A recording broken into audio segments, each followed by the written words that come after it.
Hey everybody, welcome back to Guns and Gadgets, your source for Second Amendment news. A second video today. Literally just got this sent to me by a viewer. Thank you, you know who you are. I'm going to read you right from an article by my buddy Adam Kraut, who is a Second Amendment attorney, who knows much more about what I'm about to tell you about. So I'm just going to read from what he has written here, and it has to do with the ATF, and they changed their mind on AR pistols and how we're supposed to measure the length of them, and when it becomes illegal to put a vertical foregrip on them. So listen up, take 2 seconds of your time, but if you have an AR pistol, you need to listen to this. So the letter that they released says this: the Firearms Technology Industry Services Branch has previously determined that stabilizing braces may be assembled on firearms as accessories. In contrast to stocks on rifles or shotguns, stabilizing braces are merely accessories and not relevant to the classification of a pistol under the statutory definition.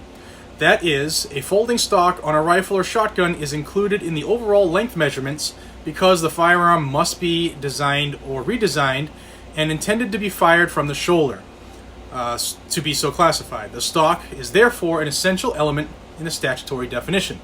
So what does this mean? Based on that ATF letter, they're taking the position now that because a stabilizing brace is not an integral part of the firearm, it is not relevant to the overall length measurement. Now, a lot of people should be like, oh shit, things just changed. This interpretation opens up a number of people to potential issues of running afoul of the National Firearms Act, the NFA, particularly those who have built an AR or similar style pistol which have a stabilizing brace and a vertical foregrip. It seems to be focusing on this vertical foregrip, if you have one. So Adam goes into the definitions, and I'll have a link to his article here on Recoil magazine, and he goes into the definitions of what a pistol is and what any other weapon is under the NFA, but this is what it comes down to, okay? The ATF has taken a position that once a vertical foregrip has been added to the firearm, it is no longer designed to be fired or held with one hand, therefore it's not a pistol, and it would remove it from that definition of a pistol.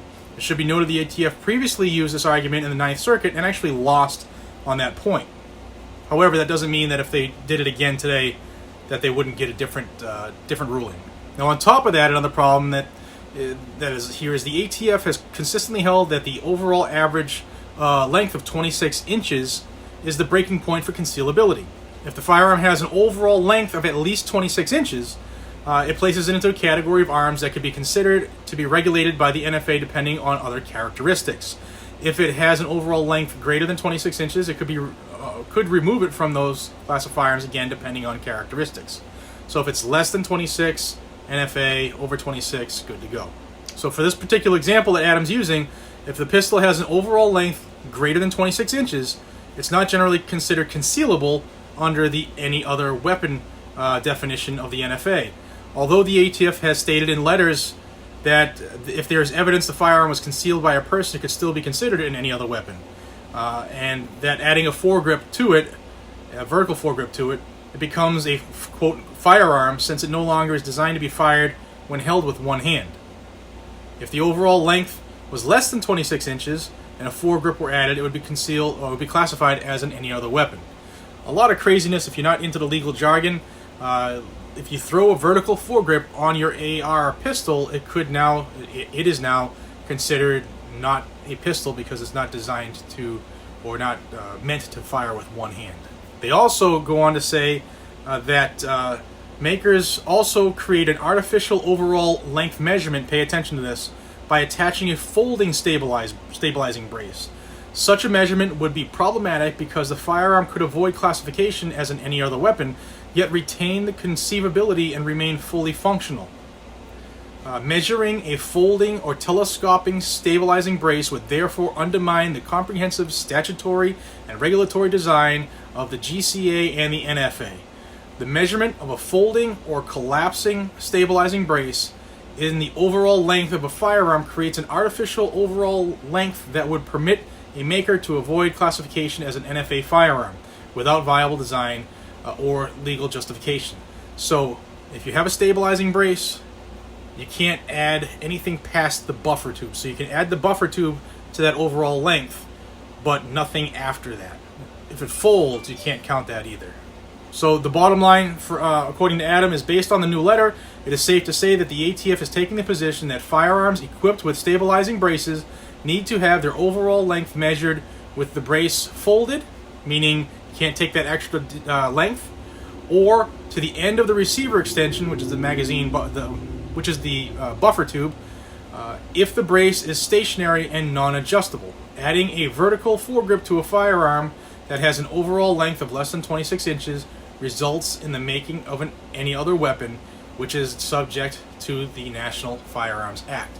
So if you have an AR pistol or similar AK pistol, and you have a vertical foregrip and you have these folding stocks, you need to reassess your scenario, because if you're shorter than the 26, or you have that vertical grip or folding brace, it's an NFA item now. So I'll have a link in the description to Adam's article here. It's very frustrating because people were like, the AR pistol, this is the fastest growing firearm section out there right now.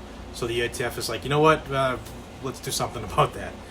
It's frustrating indeed that they just keep changing the laws based off of a whim or just like that. So take heed if you have a gun that's in this area. You need to make sure you have the right stuff, otherwise it's a violation of the NFA. Tyranny continues.